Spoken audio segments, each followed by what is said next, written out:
Welcome to our community. Susie Thomas with you this morning. Very happy to welcome Paula Mastriani and Julie Elkins from the Domestic Violence Project, Inc. Good morning, ladies.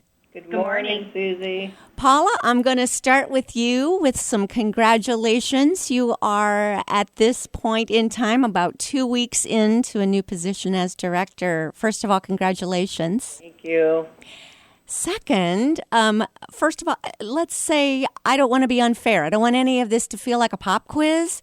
So because you're brand new, if there's something that you're not comfortable talking about or you're just not sure, just go ahead and tell me that, okay? Ground rules laid. I'll happily hand off to Julie. She knows much more than I do at any minute here. I do tell people, though, that I feel like I'm peeling the onion, that I learn so much every day and not even close to everything I do need to know. So I will be probably turning to her on several items. And Julie, your position is you're with the board? I'm the board president. And you've been involved with DVPI for how long? 5 years. Oh, well, we are going to lean on you, Julie.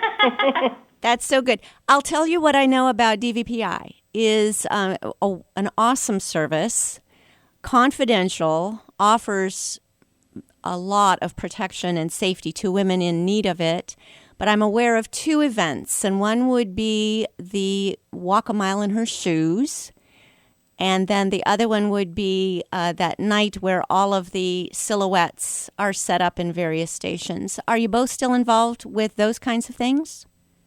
Yeah, the Walk a Mile in Her Shoes, we haven't done for the past couple of years, but the other night, Take Back the Night. Yeah, is one that we've done. Unfortunately, this year it was delayed or postponed, I guess, or canceled because of COVID. But that is something that we do work on and are very much still a part of. Mm-hmm. We get approximately 300 people or so at that event. It's grown significantly over the years. And in fact, to the point where my understanding is it's been held at the Civic Center, Cultural Center in the Great Hall, and we need to possibly look for a new location. Wow. It's very popular. A larger location? Larger location, Wow. and it's really our awareness event. So that is great news for us that people are tuning into this issue. Yes. Yes, it is. Since you said COVID, let's go there first. I'm sure that that's affected the outreach that you have and the way that you're able to keep all the women safe while you're trying to keep them safe. Now we've got another layer of safety we need to put everywhere. How are you navigating this? Well, I'll go ahead and start with what I know. I will say that people have been asking me just over the last 2 weeks is, what has COVID done to the incidence of domestic violence? Mm-hmm. And while we are not tracking necessarily to having more people in the shelter, we are tracking that the calls are more violent and more frequent because people are at home. And so those are the kind of things that are impacting through COVID. We typically have 2 shelters. Unfortunately, our Massillon shelter right now had a flood, so we are out of there while they run reconnaissance and fix it. So we have merged the 2 of them here, and our shelter is full at this point in time. I'm so glad you mentioned the other side of COVID, because what a heartbreaking thought that home wouldn't be safe. And when you're in lockdown and you're locked up with the person who is abusing you, what can a woman do or what can a man do? Because domestic violence goes both ways. Mm-hmm. I'll let Julie take this one. Yeah, we do safety planning with every person that calls into our hotline. We have a hotline, and every person that calls into our hotline can receive that safety planning. So that's really important. Mm-hmm. You know, survivors or people that are in maybe a dangerous situation really know what their situation is and when it's safe to leave or when it's appropriate to leave. And so we really work with every person that we talk to make sure that they are safety planning and have a way to escape if they so need to.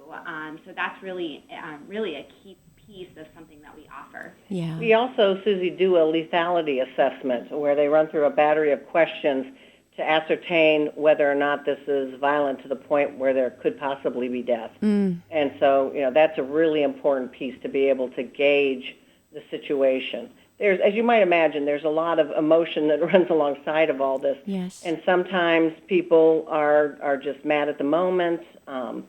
It's always to the point where there's something going on, whether it's physical abuse, but there's also several other different kinds of abuse, or this is really something where there could be a death. Well, I just know that we're in times where a lot of people are under a lot of stress. And so that can heighten whatever you're going through and just exacerbate it. And, it's really important to make sure that we're calling, if there is something where someone is afraid, they need to call 911, call authorities, and seek help immediately. I mean, that's one of those things where if they're in a situation that they really need help, that they need to call people to get help. Paula, what drew you to this particular service to the community? Well, I've always been on the periphery involved with DVPI. I've been a donor for probably 30 years off and on. When I was in a prior position where I distributed dollars based on my employer, I supported this building, in fact. I was with a bank at the time, and we gave $5,000 to this building that we're in now when it was brand new. Nice. I've donated goods and services to them. I mean, who doesn't think that domestic violence protection is one of the most important things a community can offer its citizens? So I often refer to it as a brand, which is my business side of things, but what a strong brand, and nobody thinks that we shouldn't be doing this. Yeah. So, it's really more about passion in this later of times of my life. I've done the corporate thing, and that's been all well and fine, but now I can sit back and do something that moves my heart, and so here I am. Yeah. Wow. How's the learning curve? You said you feel like you're peeling an onion. Are there any things that you've learned in these last 2 weeks that have come as a surprise to you? Oh my gosh, every day, every single day. And I do walkthroughs through our shelter to make sure that the shelter folks know, because as you might imagine, administration is closed off from the working shelter by a locked door, an access door. But I want to make sure that they see me and can ask me questions, and I really use it more as me asking them questions. A little known fact, one of our fundraisers a couple years ago had a puppy that got donated back to us after the person bought it.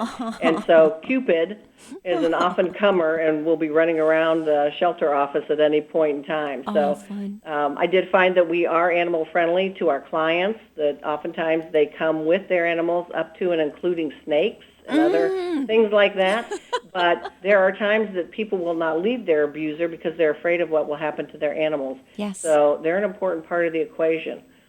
So those are the kind of little serendipitous things I'm learning, but I'm also learning how our budget works, how our funders work, our community stakeholders, and other people that make us tick. And it's just so exciting to be able to work for people that are this passionate and a community that believes in what we do.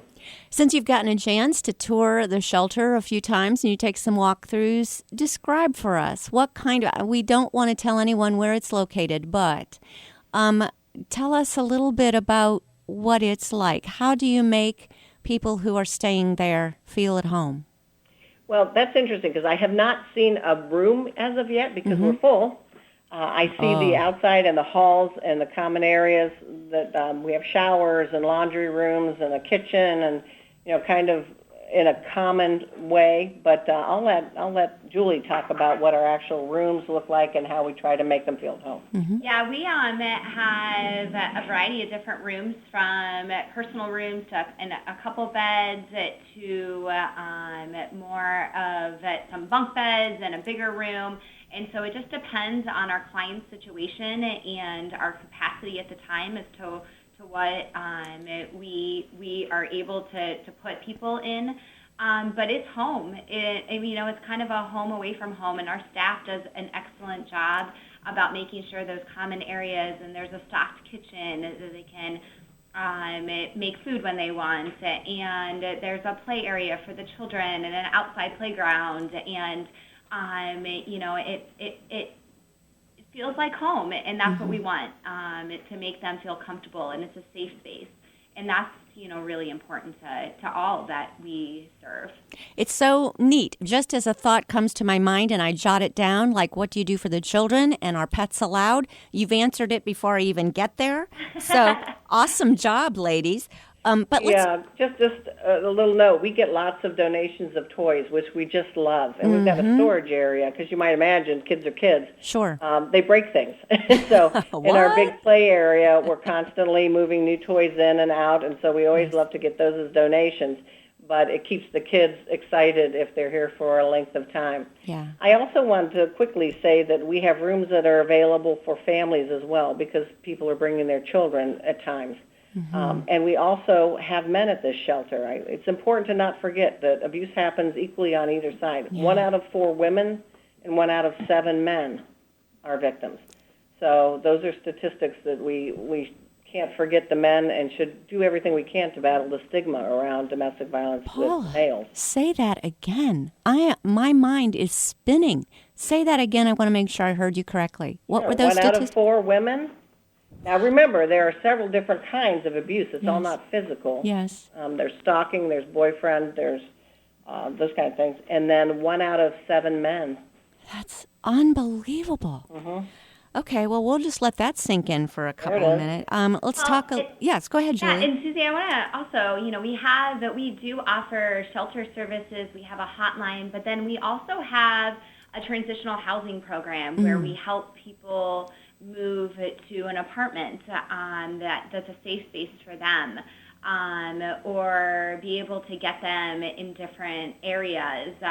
So those are, we help with education and kind of support in those areas. And, it's been delayed, but support groups and other types of services. So we really have a wraparound service that we serve. So it's just not our shelter, but it's all of the services provided together. And do you connect them with other services? I'm thinking a lot of people would not have any idea how to go about getting a restraining order or something like that. When you're talking about a world that's just so foreign and so many people don't leave because it's like, oh my gosh, all the hassle. Do you help them in those ways as well? Yeah, we have legal advocates that are on staff that their sole job is to go into the courtrooms and be advocates and sit with our survivors and walk them through the process, help them get connected with attorneys or other types of things that they need, working with the prosecutor's office. So yeah, we're in there with them.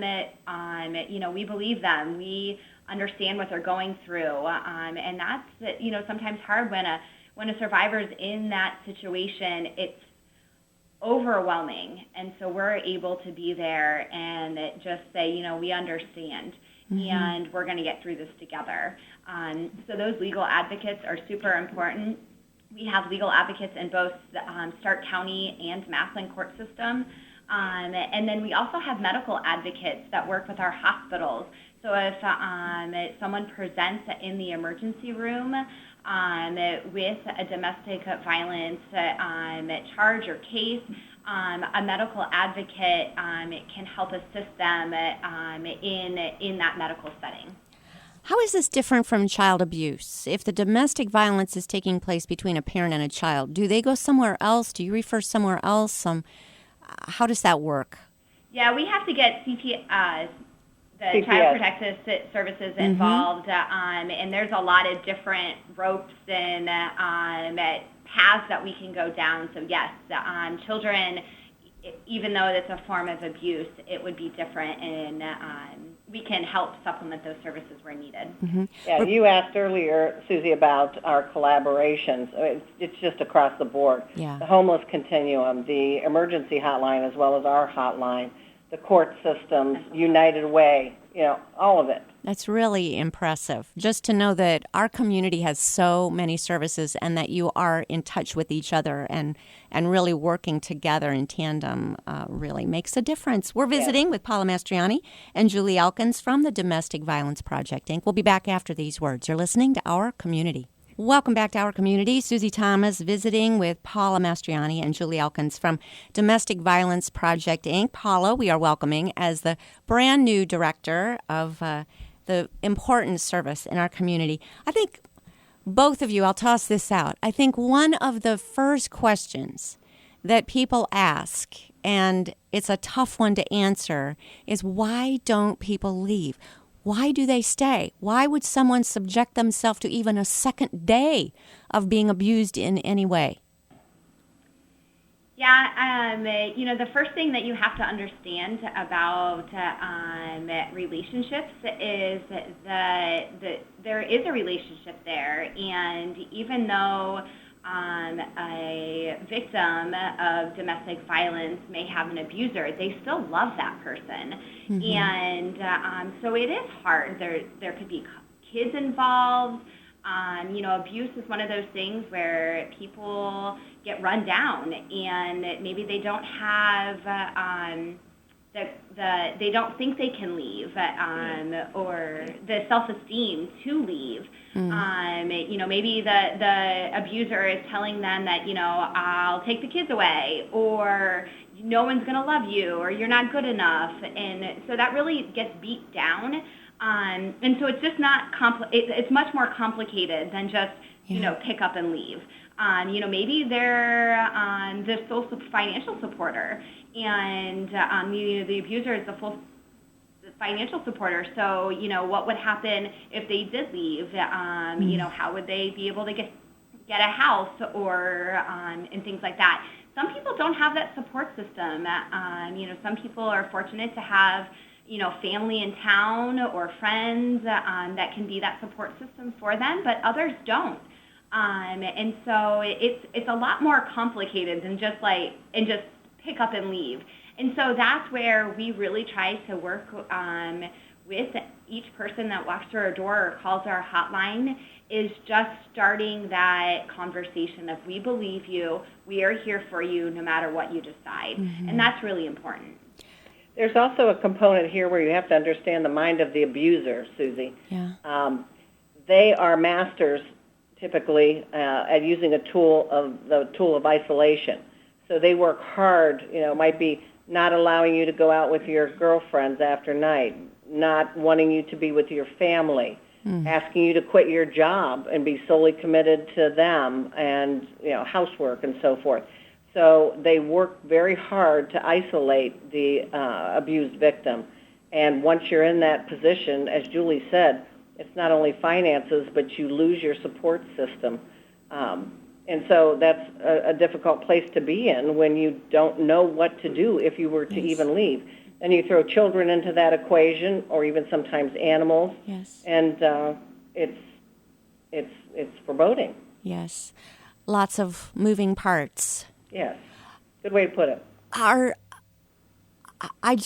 still trying to get my head wrapped around this. Is this a new problem to 21st century, 20th century, or did this always happen and we're just more aware of it now? It's always been around. Yeah. And I would say that it is something that's not pretty to talk about. It's hard. We don't want to think about someone actually harming someone else. So one, we don't like to talk about uncomfortable things. And so this is uncomfortable. And so a lot of people, it's just, maybe it's easier to look the other way. And, our job here is to educate around that and say, no, this is a subject that we need to be speaking about. This is a conversation that we need to have.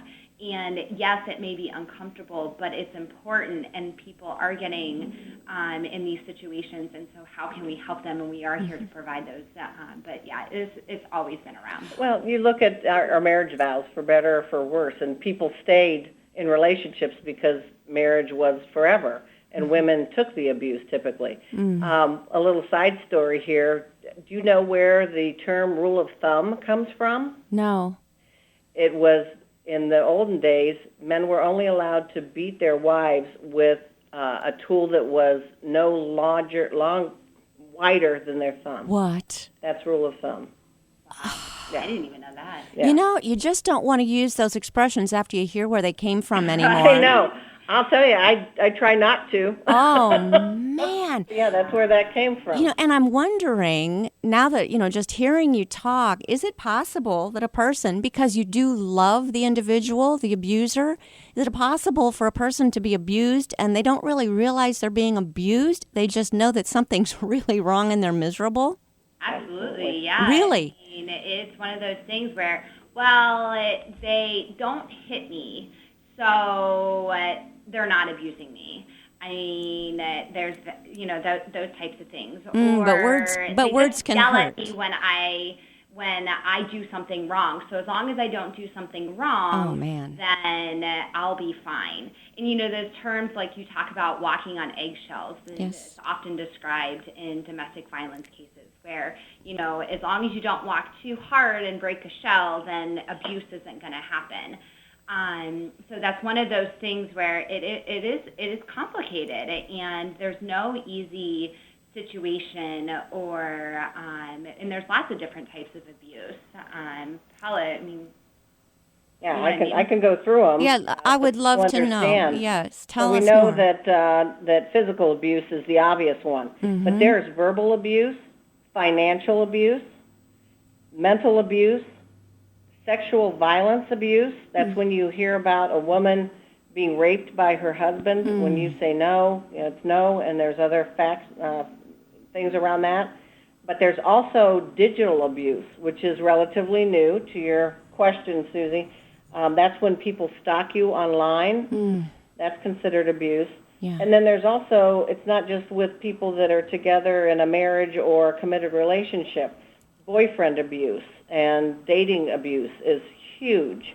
And we go onto the campuses of schools and talk about that Good. as well. Good. But there's lots of different ways. I was talking to a woman when I first started here who asked me about it, and she said that she's not being abused, that he cusses at her, and it's verbal and it's mental, but I'm not being abused.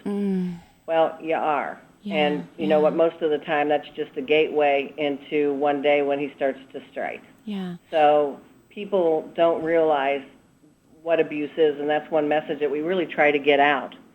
And I think it's one of those things that we have to remind people about, that, they do love that other person, right? And they always hope for the best. So, no, they're going to change this time. This was only, we talk about this cycle of abuse, where there's a confrontation, and then there's a blow up, and then there's a honeymoon phase, and then it repeats again. And so this cycle it doesn't seem like anyone can ever get out of unless unless that person's willing to change. But if that person is not willing to even accept what is happening, sometimes it's a mental health thing, where they portray what they're seeing in their mind outward. So they're always right and everyone else is always wrong. Wow. And so they don't have a problem. It's always the other people around them that have the problem. So it's a very delicate situation, and it has to be taken with strides, and that person has to want to change. And if that person loves them, they think this is the next time, because when you're in that honeymoon phase, it's, oh, I'm sorry, I'll never do that again, Yeah, this was yeah. only the one time, those types of things. So they do hold out, and that's why people do stay. Going back to that question, is that, they want to hold out, that this time is going to be different. Yeah. And you do jump on the self-esteem piece as well, because the abuser will oftentimes say, I'm really sorry that I did this, but you made me. If you wouldn't have done X, I wouldn't have done Y. And so that's where your self-esteem starts to deteriorate. If they could only just look back at them and say, when you talk to me that way, I don't think less of me. I think less of you. Yes. That might be a turning point. As a friend, Yes. can we recognize some signs that maybe friends might be going through something and offer them some support? Well, I haven't gotten that far yet, so I'll let Julie do that one. Yeah, I mean, I think it's friends, especially from an outsider's perspective, sometimes it's easier to see what's written on the wall, and maybe that person isn't even accepting the fact. So I think it's delicate in a way that trying to have that conversation with them and not just saying, look, you're being abused. Yeah. But, maybe there is an unhealthy relationship. Let's talk about that. I'm here for you. I believe you. That's oftentimes what I think I've often referred to as it's crazy making, where you think that they're doing something but they're not, and they're lying, and there's all these different pieces that are involved. And so if a friend comes to you and just says, hey, I'm here for you, I want to listen, sometimes that's all someone really needs. What do you need? You said toys. We want to help fund you. I'm sure COVID's nobody's been able to do a fundraiser. So Right. how can we help you? Well, I'm glad you asked. Well, actually, we just recently lost $157,000 with our biggest funder. It's called VOCA, Victims of Violent Crimes. So we're Not having anything because we've done, but Yeah. just No, the no. funding it's just funding problem. cuts, Yeah. everybody across the state. So we're making that up and other funding cuts that have come.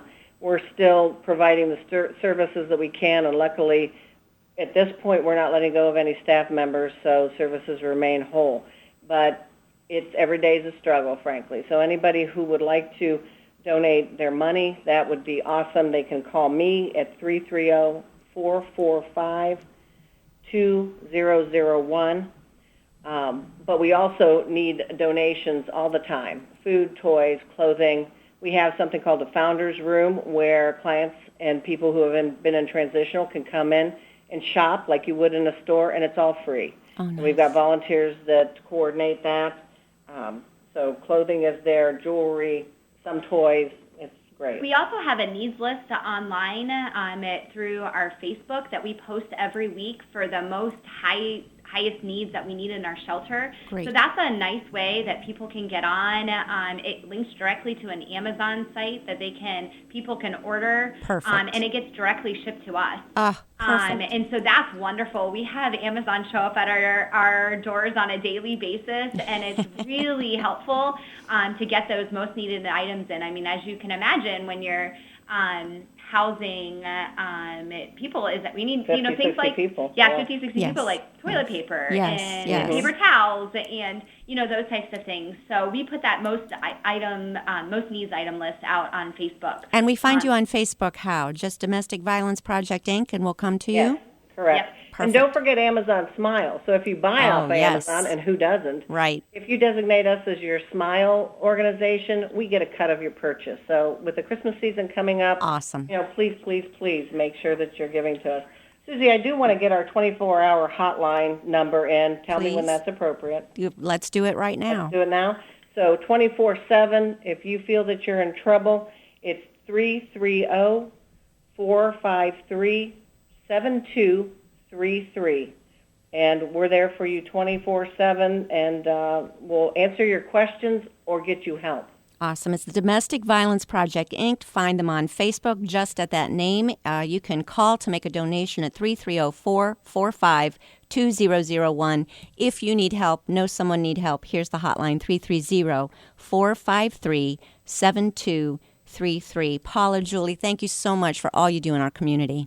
Oh, thank you for having us, us. Susie, and get the word out, and thank you to your listeners.